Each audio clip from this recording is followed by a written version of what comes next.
Hello 10th class. हमारा SST में civics की बुक चल रही थी और चैप्टर 1 हम स्टार्ट कर चुके थे और आज हमारा पार्ट 3 है सिविक्स में, यानी कि तीसरी वीडियो है चैप्टर 1 की। इसमें आपका टॉपिक है आज बेल्जियम की समझदारी, यानी कि अकोमोडेशन ऑफ बेल्जियम। अब आपने देखा था कि श्रीलंका और बेल्जियम में किस तरीके से डिफरेंसेस थे, कॉन्फ्लिक्ट वगैरह हुए, डिस्क्रिमिनेट थे, उसी वजह से काफ़ी विवाद पैदा हुए। आपने देखा कि श्रीलंका में जो है मेजोरिटी के बेस पर ही गवर्नमेंट बना दी और तमिल को जो है इग्नोर कर दिया गया। अब बेल्जियम में क्या फैसले हुए, और ये ऊपर से इसका टाइटल ही दे रहा है कि बेल्जियम में जो समझदारी हुई वो कैसे हुई। जैसे कि ये कह रहा है कि बेल्जियम के जो नेता थे उन्होंने श्रीलंका से अलग रास्ता अपनाने का फ़ैसला लिया। उन्होंने जो है टेरिटरी डिफरेंसेस जो हैं और कल्चर, यानी कि सांस्कृतिक जो डाइवर्सिटी है, उनको एक्सेप्ट किया कि हाँ भाई, एक ही एरिया में अलग अलग तरीके के लोग रह सकते हैं। अब उनको रिस्पेक्ट कैसे दिया जाए, तो 1970 से 1993 के बीच में बेल्जियम का जो कॉन्स्टिट्यूशन था उसमें 4 बार संशोधन किया गया, यानी कि 4 बार उसमें सुधार किया गया, जिससे कि लोगों को जो है बेगानापन ना महसूस हो और श्रीलंका की तरह सिविल वार ना हो जाए। इस चीज़ का बहुत ज़्यादा डर था। तो बेल्जियम के मॉडल की कुछ मेन बातें हैं कि बेल्जियम में कौन कौन सी चीज़ें जो हैं अप्लाई की गई। जैसे कि कॉन्स्टिट्यूशन में, संविधान में इस बात को क्लियर कर दिया गया कि जो केंद्र सरकार है, यानी कि सेंट्रल गवर्नमेंट है, उसमें डच और फ्रेंच लैंग्वेज के जो मंत्री हैं, मिनिस्टर हैं, उनकी संख्या जो है इक्वल रहेगी, बराबर रहेगी।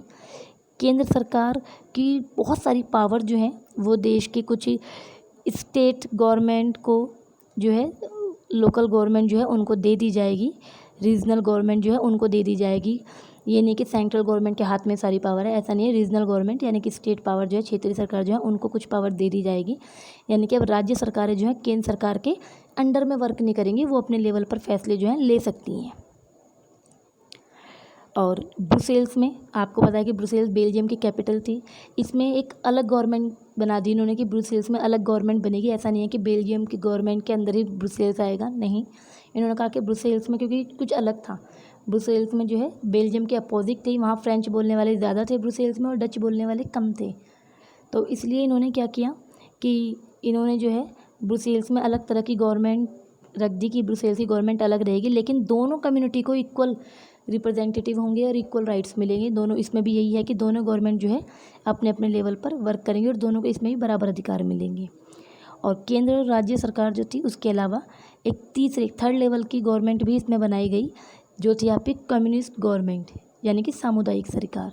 अब ये गवर्नमेंट कौन सी थी? इस गवर्नमेंट का जो चुनाव करते थे वो एक ही भाषा बोलने वाले लोग थे, यानी कि एक भाषा बोलने वाले लोग जो है अपनी कम्युनिस्ट गवर्नमेंट का चुनाव कर सकते थे। जैसे फ्रेंच बोलने वाले फ्रेंच अपने हिसाब से चुनाव कर सकते थे, डच बोलने वाले अपने हिसाब से चुनाव कर सकते थे।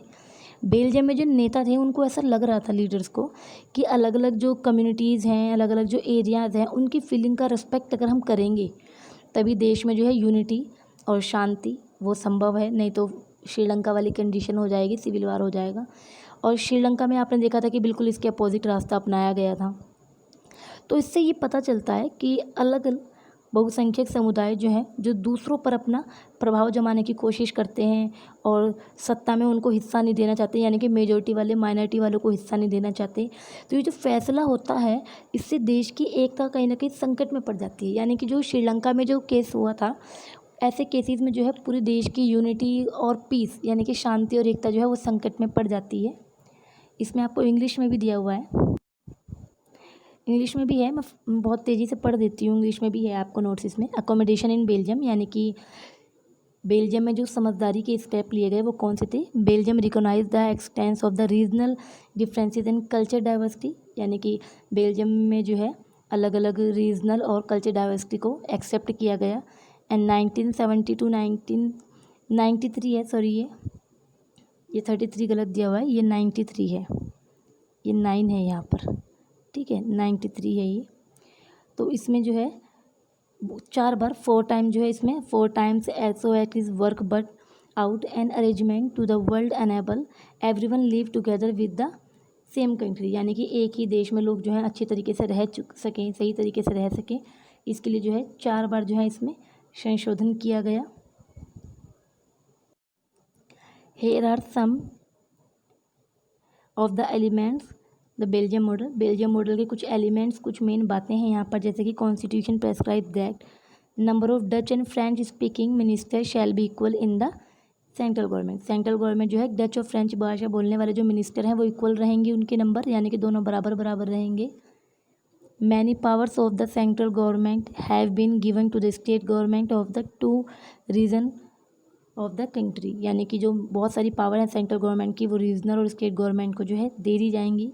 ब्रुसेल्स है separate government in which communities, Brussels को जो है अलग गवर्नमेंट बना दी गई दोनों कम्युनिटीज़ की, फ्रेंच और डच भाषा वाले दोनों कम्युनिटीज़ की अलग गवर्नमेंट बना दी गई, यानी कि ब्रुसेल्स में भी दोनों कम्युनिटी के जो है इक्वल मिनिस्टर रहेंगे। हैव बीन इक्वल रिप्रेजेंटेटिव, यानी कि दोनों में इक्वल रिप्रेजेंटेटिव रहेंगे, फ्रेंच भाषा के भी और डच के भी। Apart from the central and state government there is a third kind of government, this is the community government. और सेंट्रल और स्टेट गवर्नमेंट के अलावा इसमें थर्ड गवर्नमेंट भी बनाई गई जिसे कम्युनिटी गवर्नमेंट कहा। In Belgium the leader have realise that the unity of country is possible respecting the feeling and interest of different communities and region. Belgiums के लीडर को ऐसा महसूस हुआ कि अगर हम अलग अलग कम्युनिटी और अलग अलग रीजन के लोगों का अगर हम रेस्पेक्ट करेंगे तभी हम अपने देश में शांति और एकता बनाए रखेंगे। और जैसे कि आपने देखा था Sri Lanka shows as a interesting example, Sri Lanka ने इसका उल्टा एग्जाम्पल दिया था, उसने रेस्पेक्ट नहीं किया था। तो इसमें ये बताता है कि it shows that if a majority community want to force the dominance over other and refuse to the minorities, यानी कि अगर जो है कम्युनिटी जो मेजर बेस कम्युनिटी है अगर वो माइनॉरिटी को सही तरीके से ट्रीट नहीं करती है, उनका रिस्पेक्ट नहीं करती है, उनकी भावनाओं का ख्याल नहीं करती है, उनको हिस्सेदार नहीं देती है, तो इससे जो है देश की एकता जो है वो संकट में पड़ सकती है, देश जो है खतरे में आ सकता है। तो ये आपका वर्क है जिसको मैंने इंग्लिश और हिंदी दोनों में एक्सप्लेन कर दिया है। इसे आप अपनी फेयर कॉपी में करते रहेंगे एज इट इज़। और ये पार्ट थर्ड है आपका, डेट वाइज आप अपना सारा काम डेट वाइज करेंगे, जो भी आपका स्टार्ट हुआ बिना डेट के कोई काम नहीं करेंगे आप। हर एक वर्क पर आपको डेट डालनी है, कौन सा वर्क आपको कौन सी डेट में मिला है।